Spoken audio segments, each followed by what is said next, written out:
Phase analysis in simple harmonic progressive wave. तो आपका phase defines the phase का मतलब पता है आपको, एसएचएम में काफी पढ़ा है आपने। तो phase define the position and velocity of particle oscillating under the influence of A wave.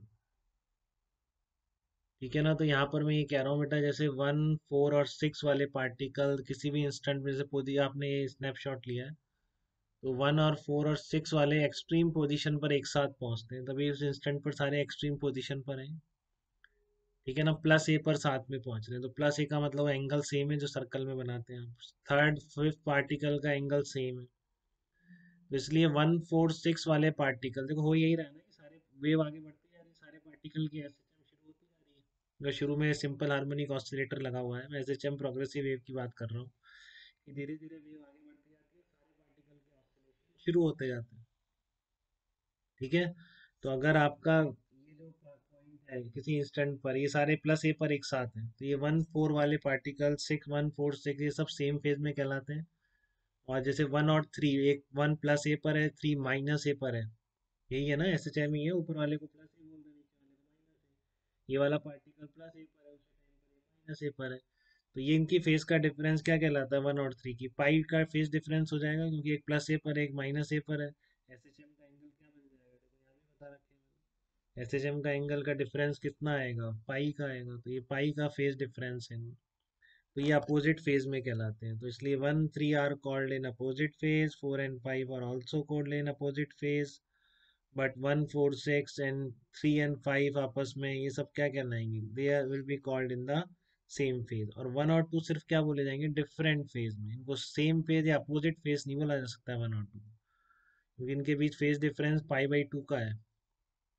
ठीक है ना, ना तो जीरो है ना फिर पाई है, तो इसलिए क्या कहलाएंगे, केवल डिफरेंट फेज में कहलाएंगे। सेम फेज और अपोजिट फेज वैलिड है सेम फेज में होने के लिए या फिर अपोजिट फेज में होने के लिए। ठीक है। देखिए अब नेक्स्ट उस पर चल रहे हैं अपन। आपको सेम फेज और अपोजिट फेज का मतलब साइन वेव में बता दिया मैंने, और वो फेज का मतलब वही एसएचएम में है। तो अब एक बहुत ही इंपॉर्टेंट डेरिवेशन है, आप थोड़ा ध्यान से समझिएगा उसको। ठीक है ना, आगे काफ़ी एनालिसिस उस पर डिपेंड करेगा चीज़ों का, तो आप बहुत ही ध्यान से समझिएगा उसको, और आपको फेज का और भी मीनिंग उसमें क्लियर होगा। देखो, जैसे derivation of phase difference equal to 2 पाई/λ इंटू पाथ डिफरेंस। बहुत इंपॉर्टेंट एक्सप्रेशन है, मतलब लोगों को समझ ही नहीं आता, ये पूरी 11th 12th खत्म हो जाती है उनकी, बट कई बार ये अनएक्सप्लोर्ड ही रह जाता है। तो मैं यहाँ पे आपको बता ही उस तरीके से रहा हूँ कि आपको कभी दिक्कत ही नहीं है। ठीक है ना, फेज। हाँ बोलिए बेटा।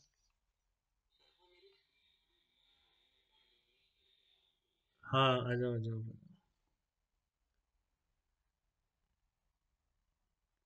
तो ये आपकी वेव है बेटा इस तरह की। फेज डिफरेंस क्या है आपका, 2 पाई/λ इंटू पार्ट डिफरेंस, ये निकालो पहले तो फार्मूले को ध्यान से मतलब समझिए। जैसे ये आपकी मान लो वेव है, ठीक है, इस डायरेक्शन में प्रोपेगेट करती हुई जा रही है। तो जैसे जैसे डिस्टरबेंस अप्रोच करता है, सारे पार्टिकल एसएचएम शुरू कर देते हैं, अगर सोर्स एसएचएम है तो। ठीक है ना।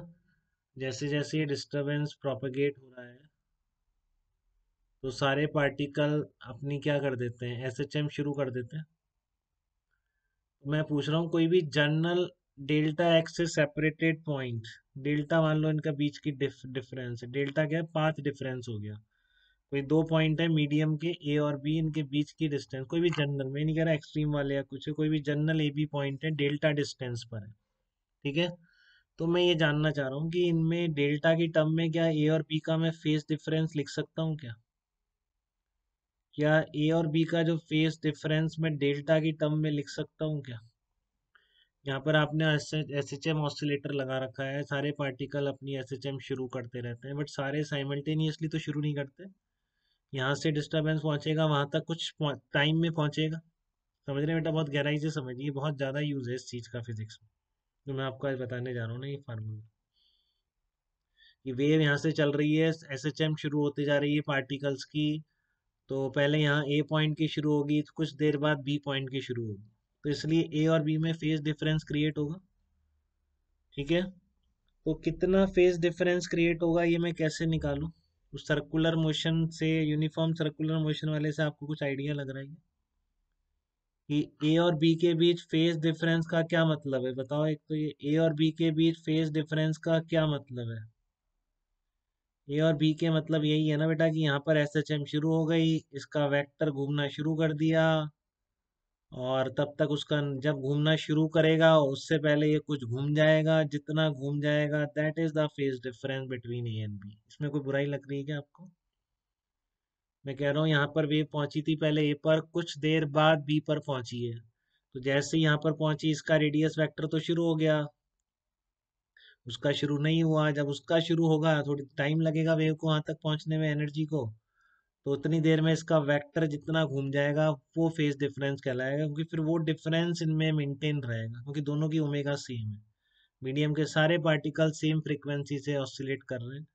तो अगर मान लो जब उसने शुरू किया ये यहाँ पर पहुंच गया, इसके बीच कुछ एंगल बन गया, तो वो एंगल मेंटेन रहेगा क्योंकि दोनों हमेशा सेम एंगुलर वेलोसिटी से चलेंगे। एक सर्कल पर सेम एंगुलर वेलोसिटी से दो पार्टिकल घूम रहे हैं तो उनका टी इक्वल टू जीरो पर जितना एंगल था हमेशा वही एंगल रहेगा।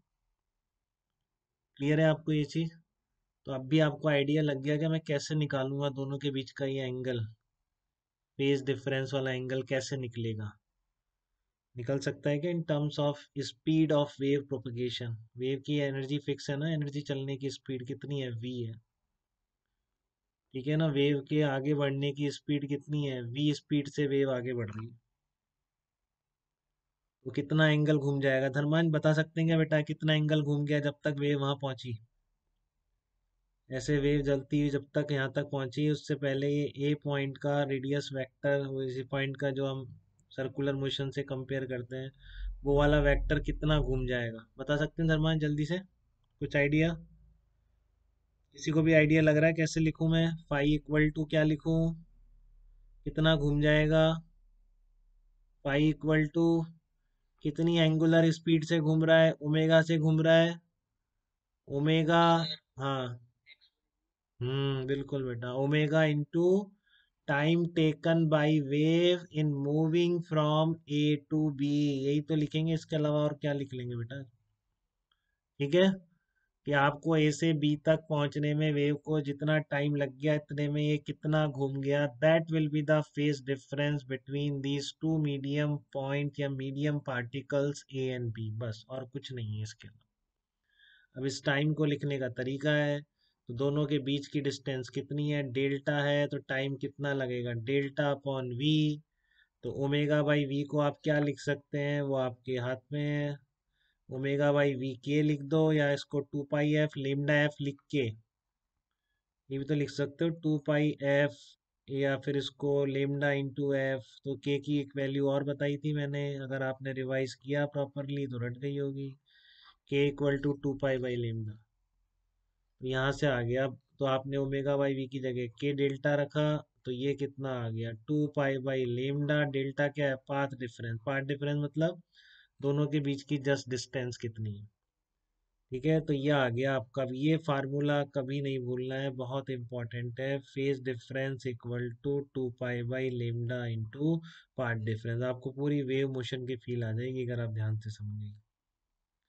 ठीक है ना, कि एस एच एम प्रोग्रेसिव वे में सारे पार्टिकल एस एच एम करते हैं, बट कुछ देर बाद पहुंचता है कई जगह, तो इसलिए पीछे वाले पॉइंट से फेज डिफरेंस क्रिएट होता रहता है। ठीक है ना, पीछे वाले पॉइंट के कंपैरिजन में फेज डिफरेंस क्रिएट होता रहता है। तो अब आप यहाँ से देखो, जैसे जितने भी एन लिम्डा से सेपरेटेड पॉइंट है, यही होता है। मान लो वेव ऐसे चल रही है, तो आपको पता है कि जो एक्सट्रीम पोजीशन पर अभी जैसे मैं कह रहा था इस तरीके से, ये जो पॉइंट सेम फेज में आ रहे हैं, कौन से पॉइंट है कि जब तक यहाँ से डिस्टरबेंस यहाँ तक पहुंचा, इसका पूरा एक रोटेशन पूरा हो गया, तो दोनों फिर यहाँ से मीन पोजीशन से शुरू कर रहे हैं। ठीक है ना, तो ये कौन से पॉइंट कहलाते हैं? Lambda, two lambda, three lambda. इसलिए अब लेमडा में डालो, लेमडा से सेपरेटेड पॉइंट का फेज डिफरेंस लिखो, क्या लिखोगे? Two pi by lambda into lambda. कितना आ गया? Two pi. तो टू पाई का फेज डिफरेंस मतलब जीरो फेज डिफरेंस। ठीक है ना, किसी भी एन लेमडा से सेपरेटेड लिखो, two lambda, three lambda, four lambda, किसी से भी, कितना phase difference? Two pi N. To pi N मतलब जीरो फेज डिफरेंस। समझ में आ रहा है? तो इसलिए ये पार्टिकल सब क्या कहलाते हैं? सेम फेज में कहलाते हैं, लेमडा वाले। ठीक है, और लेमडा बाई टू से सेपरेटेड पॉइंट कितने होते हैं, अपोजिट फेज में होते हैं, क्योंकि फेज डिफरेंस पाई आ जाए। जैसे ए बी, तो ए बी सी पॉइंट, तो ए और सी वाले पॉइंट क्या है आपकी पता है आपको, पाई फेज से सेपरेटेड है, अभी जो बता रहा था मैं। तब आपको और क्लियरिटी आ गई क्या बेटा, फेज डिफरेंस में वेव में किसी भी दो पॉइंट के बीच कैसे डेवलप हो रहा है, और कैसे लेमडास से सेपरेटेड पॉइंट्स के बीच कोई फेज डिफरेंस नहीं है, कि जब तक बी पर पहुंचा है तीर इसका एक चक्कर पूरा हो गया, फेज डिफरेंस खत्म हो गया। ठीक है, अपोजिट लेमडा बाई टू से सेपरेटेड, तो आप तो यहाँ लेमडा की टर्म में आप सोचे लेमडा बाई फोर से सेपरेटेड पॉइंट है, कितना फेज डिफरेंस होगा, लेमडा बाई एट से सेपरेटेड पॉइंट है, कितना फेज डिफरेंस होगा, सबका निकालो, सबका निकाल सकते हो। ठीक है ना, ये फार्मूला अगर आपको समझ में आ गया है तो याद तो कर ही लेना है, बिल्कुल भूलना ही नहीं है, कभी भूल ही नहीं सकते हो, इतना इंपॉर्टेंट। तो लेमडा से या टू लेमडा थ्री लेमडा इनसे सेपरेटेड पॉइंट्स या किसी भी लेमडा की टर्म में या कैसी भी डिस्टेंस, लेमडा भी डिस्टेंस में दे रहा है, ये भी कोई वैल्यूज में दे रखा है, तब भी आप सारा, बट ध्यान रखें रेडियन में आएगा ये। ठीक है ना, five will be in radian, ये आपका किस में रहेगा, रेडियन में रहेगा, five will be in radian, तो रेडियन में फेज डिफरेंस आप इससे निकाल लोगे। वेव मोशन के या वेव चल रही है तो उसके किसी भी दो पॉइंट के बीच निकाल लेंगे। ठीक है, किसी को दिक्कत बेटा इस कंसेप्ट में तो आप मुझे बताइए।